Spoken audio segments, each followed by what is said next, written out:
क्या तुम लोगों ने कभी इन दो जानवरों के बारे में सुना है? ये है Gojo Satoru, the honoured one and the most powerful jujutsu sorcerer in Jujutsu Kaisen, और दूसरी तरफ है Ryomen Sukuna, the king of curses, जो पिछले हजारों सालों से जिंदा है और आज तक कभी नहीं हारा। आई एम प्रीटी श्योर तुम लोगों ने कभी इन दोनों के बारे में तो सुना ही होगा। ये दोनों बहुत ज्यादा एक पॉपुलर एनिमे में है, जो है जुजुत्सु काइसेन, जिसकी मांग तो खत्म हो चुकी है, लेकिन अभी एनिमे उसका कंटिन्यू है और कुछ ही टाइम पहले उसके एनिमे का सीजन 3 भी अनाउंस हो गया। हम सबको लगा था कि जुजुत्सु काइसेन खत्म हो चुका है, लेकिन guess what, Gege Akutami drop a banger, जो है जुजुत्सु काइसेन मोडुलो, पता नहीं इसको कैसे कहते हैं। इसकी स्टोरी डायरेक्ट मांगा से शुरू तो नहीं होती, लेकिन ये एक काइंड ऑफ स्पिन ऑफ है और ये स्टोरी शुरू होती है यूटा और माकी के ग्रैंड चिल्ड्रन से। हम देख सकते हैं कि ये ईयर है 2086 और एक स्पेसशिप है जो कि निवाडा के 30,000 मीटर ऊपर है। निवाडा अमेरिका का ही एक स्टेट है और यहाँ पर एक एलियन का ग्लिम्स दिखाया जाता है जो कि कहता है जापान। वो कहता है ये सब क्या है? मैंने सुना दुनिया की स्ट्रॉन्गेस्ट कंट्री अमेरिका है, और इसके सामने दो बंदे खड़े हुए हैं। वो जो लेफ्ट वाला है वो एक एलियन है जिसको हम लोगों ने कई दफा कवर पेजेस में देख रखे हैं, लेकिन जो राइट वाला है वो हमारे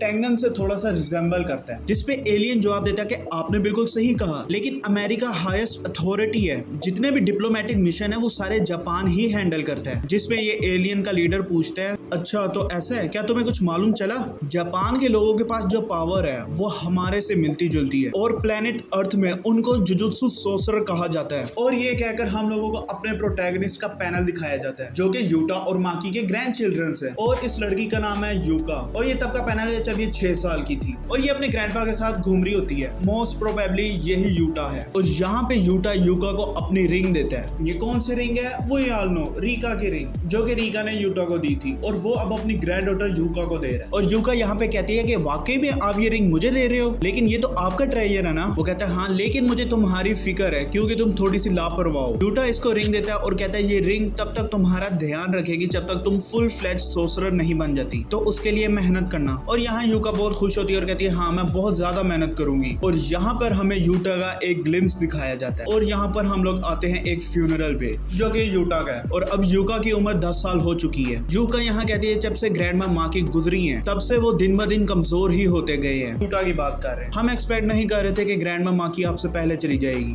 और यहाँ पे यूका ने अपनी ग्रैंडपा के कॉफिन पे सर रखा हुआ है और कहती है मैं वादा करती हूँ मैं ताकतवर बनूंगी बिल्कुल आपकी तरह ग्रैंडपा। अब सीन शिफ्ट होता है लेडी की तरफ जो कि यूका को कह रही है कि वो रिंग मुझे दो। यूका कहती है ऐसा क्यों? क्योंकि आज से वो रिंग तुम्हारे बड़े भाई तात्सुरुगी की है। जहाँ उसकी मदर कहती है कि ये रिंग एक कर्स ऑब्जेक्ट है जो कि गोजो क्लैन से बिलोंग करती है, तुम्हारे पास ये रिंग रहने का कोई हक नहीं, ये रिंग सिर्फ तात्सुरुगी डिजर्व करता है। ऐसा क्यों? आगे हम लोग जानेंगे। और यहाँ पे यूका तात्सुरुगी से कहती है कि वो रिंग मुझे वापस करो, वो रिंग मेरे और ग्रैंडपा के लिए बहुत अहम है। और यहाँ पे हमें तात्सुरुगी दिखाया जाता है जो कि 11 साल का है, और तात्सुरुगी कहता है मेरी तरफ मत देखो, मैंने उन्हें ऐसा करने के लिए नहीं कहा। यूका कहती है वो रिंग तो मुझे वापस करो, और अपने भाई को मारने लगती है और इसका भाई इसकी अच्छी तरह खातिरदारी करता है। यहाँ पे ये रो रही होती है और सोच रही होती है जो कि उसकी मदर ने कहा कि वो रिंग उसके बड़े भाई को ज्यादा सूट करती है। और यहाँ पे ये ट्रेनिंग कर रही होती है और कहती है मैं ताकतवर बनूंगी और सबको दिखा दूंगी कि मैं ही उस रिंग को रखने के काबिल हूँ। और इसके बाद सीन शिफ्ट होता है इन दोनों पे जो कि वीडियो गेम खेल रहे हैं, और जहाँ पे ये लड़का कहता है आजकल के बच्चे ऐसी गेमें खेल रहे हैं, तो लड़का आगे से कहता है लड़कियां ज्यादा ऐसी गेमें नहीं खेलती, और दूसरा कहता है कि तुम इस गेम में काफी अच्छे हो। यहाँ पे बच्चा कहता है ऐसा नहीं है, मैं सिर्फ दिन में 1 घंटा गेम खेल सकता हूँ, और दूसरी तरफ मेरे दोस्त सारा दिन गेमें खेलते हैं और उनके मॉम डैड उन पे गुस्सा भी नहीं करते, और इसके अलावा उनको हर हफ्ते DLS स्टफ भी दिलवाते हैं। अब ये DLS स्टफ क्या है पता नहीं। तो यहाँ पे बच्चा कहता है मेरे माँ बाप बहुत ज्यादा मतलबी हैं, वो मुझे सिर्फ दिन में 30 मिनट वीडियोस देखने देते हैं। और अभी यहाँ पे ये बड़ा लड़का गेम हार चुका होता है। अब यहाँ पे ये बड़ा लड़का कहता है क्या ये सही है कि तुम्हारी उम्र के बच्चे ऐसी गेमें खेले? तो वो छोटा बच्चा पूछता है ऐसा क्यों? तो वो आदमी कहता है इस गेम में लोग मार रहे हैं, क्या ये क्रूअल नहीं है? तो बच्चा कहता है ना इट्स नॉर्मल। तब आदमी कहता है फिर सही है अगर ये नॉर्मल है। तब बच्चा कहता है हाँ ऐसा ही है, तो फिर तुम कंप्लेन नहीं करोगे अगर तुम्हारे साथ ये रियल लाइफ में हो जाए। अब हम आते हैं इस आदमी पे। ये कहता है ये बहुत ज्यादा अजीब केस है। यहाँ पे ये बताता है कि जापानीज सिटीजन्स को अबडक्ट किया जा रहा है ताकि उनको एनर्जी रिसोर्सेज की तरह इस्तेमाल किया जा सके। और तात्सुरुगी कहता है कि हाँ ऐसा ही है, यहाँ क्योटो में भी बच्चों के अगवा होने के केसेस बढ़ते ही जा रहे हैं। सिंस पुलिस उन लोगों को ट्रैक डाउन नहीं कर पा रही तो मे भी सोर्सरर्स इसमें इन्वॉल्व हो सकते हैं। और यहाँ पे ये शख्स कहता है कि मैं चाहता हूँ कि तुम तीनों इन्वेस्टिगेट करने जाओ और हायर अप्स को रिपोर्ट करो और हर छोटी से छोटी चीज रिपोर्ट करना। और यहाँ पे हम लोग देखते हैं तत्सुरुगी जिसकी उम्र 17 साल है और यूका जिसकी उम्र 16 साल है। यूका यहाँ कहते हैं जरूर, लेकिन हम दो ही लोग हैं, तीसरा कौन है? और इनके सामने वही एलियन आता है जिसको हमने शुरू में देखा था और ये इन्हें यहाँ आके कहता है मैं एक इंस्पेक्टर हूँ और मेरा नाम है मरुलू वाल वोल येलवोरी, तो मुझे सिर्फ मारू कह के बुला सकते हो। और यहाँ यूका कहती है अजुत्सु सोर्सरर, कितनी अजीब बात है। और यहाँ यूका कहती है curse energy is a sort of emotional energy unique to Japanese people, तो जो जुजुत्सु सोर्सरर है वो सिर्फ जापान में ही पैदा होते हैं। और यहाँ ये कहती है of course there are some exceptions just like you, और वो कहती है जो लोग अगवा कर रहे हैं वो स्पेसिफिकली जापानीज लोगों को अपना टारगेट बना रहे हैं। क्यों? क्योंकि उनमें कर्स एनर्जी है। साथ ही वो इंस्पेक्टर कहता है सही कहा, जापानीज लोग ह्यूमन ट्रैफिकिंग में ज्यादा प्राइस पे बिकते हैं। यहाँ तत्सुरुगी कहता है 1 मिनट, इस बंदे को कुछ भी नहीं पता,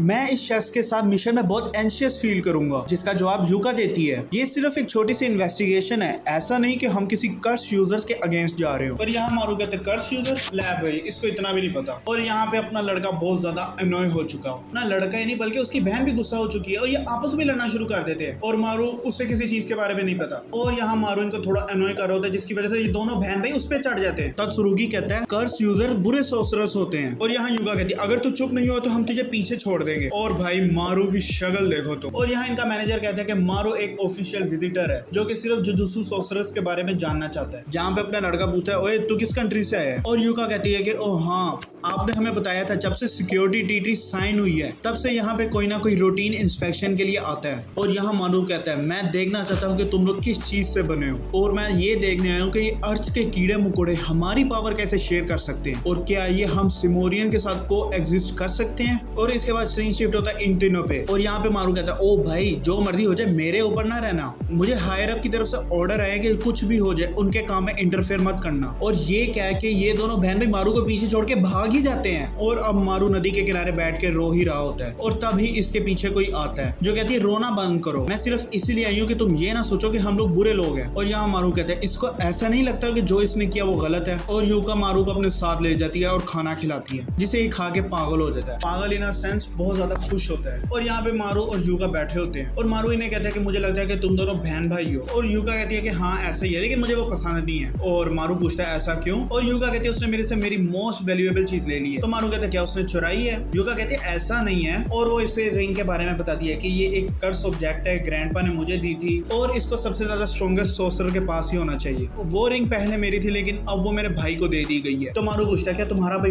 वाकई ग्रेट सोर्सरर है? तो यूका कहती है ऐसा नहीं है, उसामी ने कहा था कि हम दोनों के पावर लेवल बिल्कुल इक्वल है, the only difference between us is our age. मारू आगे से कहता है कि वो बहुत हार्ड वर्किंग लगता है, क्या ये अच्छी बात नहीं है?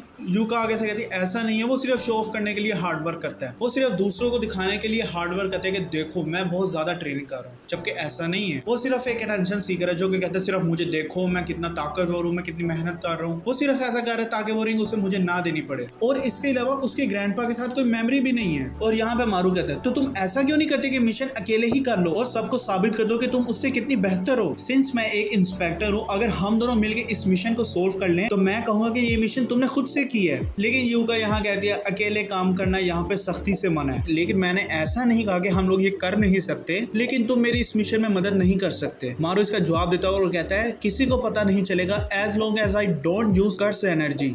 यहाँ पे मारू कर बोलता है और उसके आगे एक क्वेश्चन मार्क लग जाता है। अब मुझे एग्जैक्टली नहीं पता यहाँ पे ये क्या कहना चाह रहा है। यहाँ ये हो सकता है कि यहाँ पे ये अपनी ट्रू पावर का नाम लेने लगा और अचानक से रुक गया और कर्स एनर्जी बोल दिया, या सिर्फ इससे नाम ही नहीं सही से लिया जा रहा हो। और यहाँ पे ये दोनों क्राइम सीन पे जाने के लिए तैयार हो जाते हैं, जिसके बाद ये दोनों बहुत ज्यादा ढूंढते हैं लेकिन थक जाते हैं। मारू तो जमीन पे ही लेट गया है और कहते हैं हमें कुछ नहीं मिला। और अचानक से यूका की वॉच में कुछ अपेयर होता है और माँ को पूछता है क्या तुम्हें कुछ मालूम चला? और यहाँ पे थोड़ा सा घूमने के बाद और कर्स एनर्जी सेंस करने के बाद ये दोनों यहाँ पर पहुंच जाते हैं। यहाँ पे यूका कहती है वो पागल कभी ऐसी जगह को ढूंढ ही नहीं सकता। लेकिन टर्न्स आउट इनका भाई भी यहाँ पे पहुंच चुका है और उसका भाई उसके पीछे ही खड़ा है। और यहाँ तत्सुरुगी कहते हैं क्या तुमने बैरियर को सेंस किया और अगर तुम उस बैरियर को फॉलो करते रहे तो वो तुम्हें पकड़ लेंगे। और मारू कहता है क्या तुमने देख लिया? तत्सुरुगी कहता है हाँ मैंने इस टूल का इस्तेमाल किया। और मारू बहुत ज्यादा सैड होता है और यूका को सॉरी कहता है। और यूका कहती है ना तेरी इसमें कोई गलती नहीं है। यूका कहती है कि तुमने इस चीज को अपने सर पे सवार क्यों कर रखा है? तो मारू कहता है मेरा भी एक ऐसा भाई है, मैं मैंने उसके साथ चीजें अच्छी करने की कोशिश की लेकिन कुछ भी काम ना आया। यूका आगे से पूछे तुम लोग लड़ते क्यों?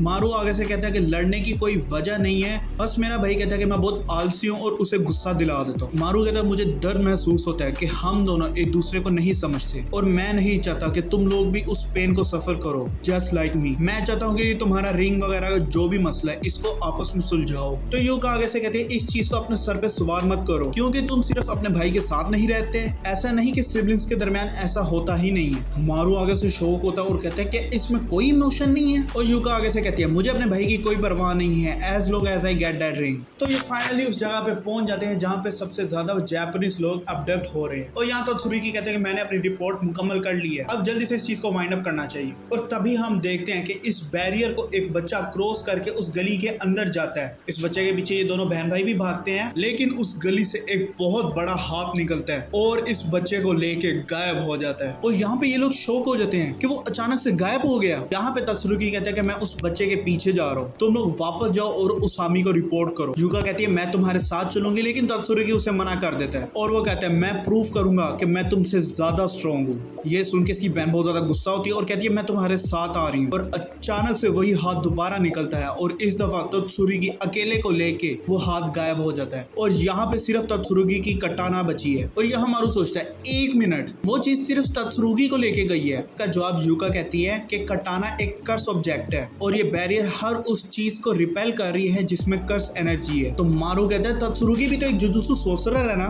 जिसका जवाब यूका देती है he is a sorcerer who doesn't have curse energy that's why he uses a curse tool. तुम यहाँ समझ रहे हो ये क्या कह रही है? हमने ऐसे दो लोग जुजुत्सु काइसेन में भी देखे थे जिनके पास कोई कर्स एनर्जी नहीं है, ना माकी और तोजी। वेट अ मिनट, मुझे ऐसा क्यों लग रहा है कि यहाँ पे ये बताने की कोशिश कर रहे हैं कि अपना त्सुरुगी तोजी के लेवल को अचीव कर सकता है या फिर उससे भी ऊपर जा सकता है। Nobody knows. मारू कहते हैं ये तो बहुत बुरा है, ऐसा लग रहा है कि शिकारी खुद ही शिकार हो रहा है। और यहाँ पे यूका वापस जा रही होती है और कहती है त्सुरुगी को जो करना है करने दो, हम लोग वापस जाते हैं और जाके उसामी को रिपोर्ट करते हैं और बस आज का हमारा काम खत्म। ये सुन के मारू बहुत ज्यादा शौक होता है और कहता है क्या तुम उसकी मदद के लिए नहीं जाओगी? यूका कहती है कहाँ पे? मारू कहते हैं मेरे पास एक प्लान है, अगर ये काम करता है तो हमें पता चल जाएगा कि वो कहाँ पे है। और यहाँ पे ये कहती है कि मुझे कोई परवाह नहीं अपने भाई की और मेरे उसको बचाने के मोटिवेशन बिल्कुल जीरो है। तो मारू आगे से कहते हैं जीरो? तो यूका यहाँ कहती है वो मेरे इंसल्ट कर रहा था। तो मारू आगे से कहते हैं लेकिन उसने ये नहीं सोचा था कि उसकी कटाना भी पीछे रह जाएगी और इस कटाना के बगैर वो कुछ नहीं कर सकता। और यहाँ पे ये बकवास ही करी जा रही है। यहाँ पे मारू कहते हैं अगर हम लोग उसामी को बुलाएंगे तो वो हमारी मदद करेगा।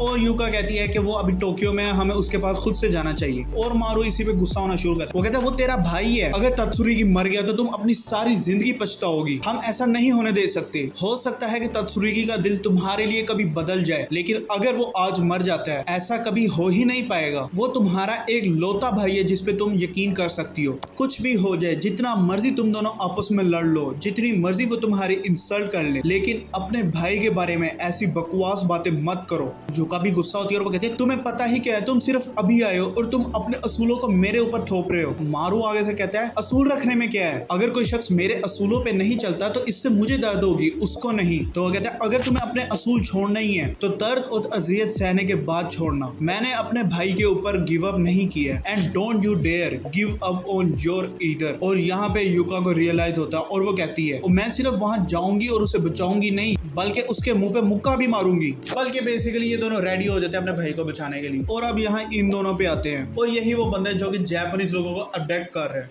यहाँ पे ये कहता है कि क्योटो की सड़कें एक ग्रिड पैटर्न में हैं और ये मेरे लिए बहुत ही ज्यादा आसान है विद माय बैरियर टेक्निक। यहाँ त्सुरुगी कहता है कि तुमने जुजुत्सु हाई को इस्तेमाल किया है और वो भी जुजुत्सु सोर्सरर्स के घर पे, कितने बेवकूफ हो तुम। ये शख्स आगे से जवाब देता है मैं ह्यूमन ट्रैफिकिंग रोकने लगा हूँ। मैंने सुना है कि तुम एक जुजुत्सु सोर्सरर हो तो तुम्हें इस चीज के बारे में मालूम होगा। वो कहते हैं किस चीज के बारे में? वो कहते हैं तुम्हें वाकई नहीं पता किस चीज के बारे में? त्सुरुगी आगे से कहता है जल्दी बकवास करो। इसके बाद ये आदमी जवाब देता है कि aliens have come here, alien जमीन पे आ चुके हैं। और त्सुरुगी सोच रहा है ये क्या बकवास कर रहा है। कुछ शख्स कह रहा है कि तुम्हें ऐसा लग रहा होगा कि मैं बकवास कर रहा हूँ लेकिन मैं सच बोल रहा हूँ। यहाँ पे इसे बताता है कि इंस्पेक्टर जनरल ने डिक्लेयर किया है यहाँ पर 68 ईयर्स पहले एक्स्ट्रा टेरेस्ट्रियल इन्वेजन हुआ था by a special great incident जिसने इन पे अटैक किया था, जो था र्यूमन सुकुना। अरे भाई साहब, र्यूमन सुकुना, अरे भाई अपना तुम्हें पता नहीं है इतनी बात, जिसको सुन के तत्सुरुगी बहुत ज्यादा शौक होता है और कहता है ऐसा नहीं हो सकता, ये नामुमकिन है। वो एक मॉन्स्टर था who created ground zero at the inhuman मार्कियो का जवाब वो देता है। वो कहता है कि अच्छी बात है कि तुम्हें मॉडर्न हिस्ट्री के बारे में पता है। वो शख्स कहता है जब से पैरानॉर्मल सिक्योरिटी ट्रीटी जापान पे नाफिज की गई है, जितनी भी डिप्लोमेसी है एलियंस के साथ वो सब जापान के ऊपर छोड़ दी गई है, लेकिन जो कल्चरल बैरियर्स प्लैनेट्स के दरमियान है वो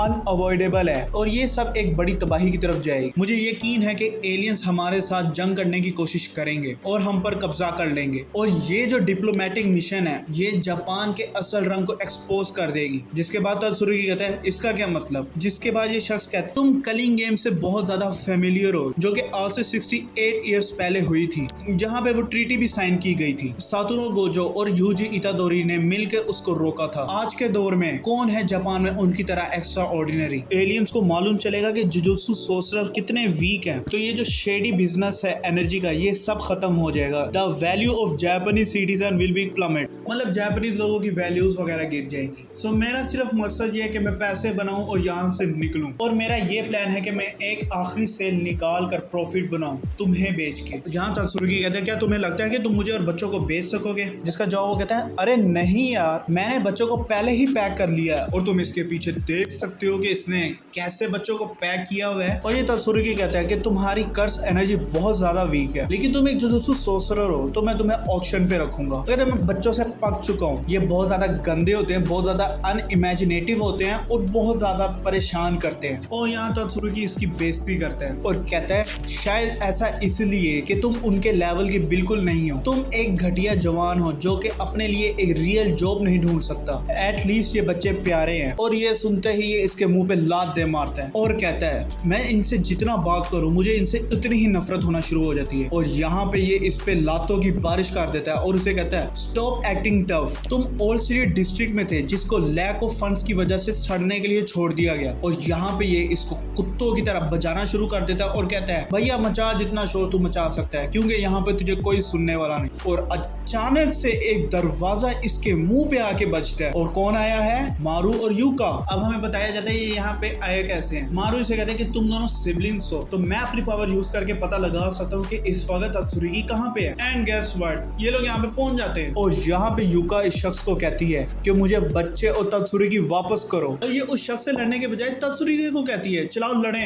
ये सुन के तत्सुरुगी भी कहते हैं और मारू की शक्ल देखो, वो कहते हैं अभी लड़ना है, और इनकी आपस में लड़ाई होती है और तत्सुरुगी फिर अपनी बहन को हरा देता है। ये रोना शुरू कर देती है और कहती है कि ये ताकतवर है, मैं हमेशा से जानती थी कि वो ताकतवर है, वो बहुत ज्यादा हार्ड वर्क करता है। और ये क्या है कि ये एकदम से पलट ही जाती है, ये कहती है चलाओ उस बुरे लड़के को मारे। और तत्सुरुगी कहता है अरे ये सब क्या है। पहले यूका इससे अपने सैवेज जॉ स्ट्राइक से अटैक करती है, जिसे ये ब्लॉक कर लेता है और सोचता है अब martial art Kyokushin strike with curse properties. ये इसके अटैक को डॉज करता है और इससे यूका पे अटैक करता है। यूका सोचती है ये एकदम से मेरे पीछे आ गया और ये आर्म भी था, ये सेम बैरियर टेक्निक है जो ये किडनैपिंग के लिए इस्तेमाल करता था। अरे भाई मैं पक रहा हूँ, मारू मुझे मेरी कटाना दो। यहाँ पे शख्स को आवाज आती है और ये कहता है ये किस चीज की साउंड थी। और यहाँ पर हम लोग देखते हैं तलवार को, द कर्स टूल होनोयागी, और अभी इसमें से चिंगारियां वगैरह निकल रही होती है जो कि इस तलवार के साथ ही फ्यूज हो जाती है। और यहाँ पे तत्सुरुगी अपनी तलवार निकालता है और कहता है न्यू शैडो स्टाइल बाटो सोर्ड ड्राइंग, और इस पे बहुत गंदा अटैक करता है जिसकी वजह से इस पे आग लग चुकी है। जिसके बाद यूका दोबारा से अपना सैवेज जॉ स्ट्राइक अटैक करती है और इसका नाम है बाइटिंग ट्विस्ट। दूसरी तरफ मारू बच्चों को इंस्पेक्ट करता है और कहता है कि ये बच्चे ठीक हैं। दूसरी तरफ तत्सुरुगी कहता है कि हमें इनको टच नहीं करना चाहिए, हमें किसी बड़े को बुलाना चाहिए। और अपनी बहन की तारीफ करता है कि तुम स्ट्रॉन्ग बन चुकी हो और अब मैं भी बहुत ज्यादा ट्रेनिंग करूंगा ताकि वो रिंग में तुम्हें वापस कर सकूं। और अब हम लोग तत्सुरुगी का एक फ्लैशबैक देखते हैं कि जब वो एक 7 साल का था, जहाँ पे ये ओल्ड लेडी कहती है कि तत्सुरुगी तुम बिल्कुल मेरी तरह थे। और ये ओल्ड लेडी कौन है, अपनी माँ की कहते हैं कि तुम स्ट्रॉन्ग बन चुके हैं, लेकिन ये एक डबल एज स्वॉर्ड है तो तुम्हें केयरफुल रहना पड़ेगा। वो कहते हैं चीजों को पीछे छोड़ना भी इंपॉर्टेंट होता है। और अपना तत्सुरुगी उसको कुछ समझ में नहीं आ रहा होता। और ये तब का फ्लैशबैक होगा जब यूटा ने यूका को रिंग दी और अपना तत्सुरुगी बाहर बैठा देख रहा था। यहाँ पे तत्सुरुगी कहता है कि मुझे भी रिंग चाहिए। जहाँ यहाँ पे माकी कहती है वो रिंग एक प्रोटेक्टिव चार्म है जो कि तुम्हें हर खतरे से बचाएगी तत्सुरुगी,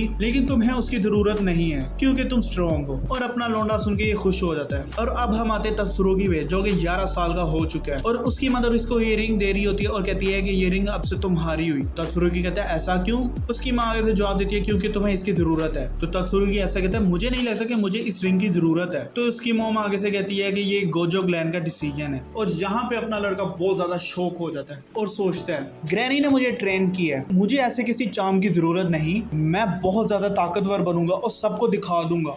मैं इतना ताकतवर बनूंगा कि मैं उन्हें ये कहने पे मजबूर कर दूंगा कि तुम्हें इस रिंग की कोई जरूरत नहीं क्योंकि आफ्टर ऑल तुम माकी के ग्रैंडसन हो। तब तक यूका मुझे इस रिंग को अपने पास रखने दो। अब फ्लैशबैक खत्म होता है और यहाँ पे ये फिर से बकवास करना शुरू कर देता है। कहते हैं तुम सब लोग बेवकूफ़ हो, तुम लोग पागल हो, तुम सबको मर जाना चाहिए। यहाँ पे हम लोग देखते हैं कि इसने बैरियर टेक्निक को कमरे में ही कास्ट कर दिया है और यहाँ पे अपना डोर रेडी होता है और कहते हैं अरे नहीं, उसने इस कमरे में बच्चों के साथ बैरियर कास्ट कर लिया है। और यूका कहती है वो बच्चों को फिर से ट्रांसफर करने लगा है। यहाँ पर हमें एक आंख दिखाई जाती है और ये आंख होती है मारू की। जैसे ही मारू अपनी आंख खोलता है बंदा डेड, बंदा गया भाई। और ये देख के यूका और तत्सुरुगी शॉक हो जाते हैं। वो कहते हैं मारू ये सब क्या था? और तत्सुरुगी कहता है मारू 1 मिनट, तुम एलियन हो ना। और इसी के साथ हमारा चैप्टर 1 खत्म हो जाता है। भाई साहब बहुत ज्यादा लंबा चैप्टर था, 58 पेजेस का ये चैप्टर था। आई होप तुम्हें वीडियो पसंद आई। वीडियो पसंद आई तो लाइक कर देना, चैनल पे नए तो सब्सक्राइब कर देना। और ये मेरे कुछ और चैनल है जहाँ पे मैं कंटेंट बनाता हूँ। ये है मेरा मेन चैनल जहाँ मैं डॉक्यूमेंट्री स्टाइल वीडियो बनाता हूँ और ये सेकंड चैनल जहाँ पे मैं रिएक्ट करता हूँ। इनको भी एक दफा जरूर से चेकआउट कर लेना। मैं मिलता हूँ तुमसे किसी और नेक्स्ट वीडियो में, तब तक के लिए पीस आउट।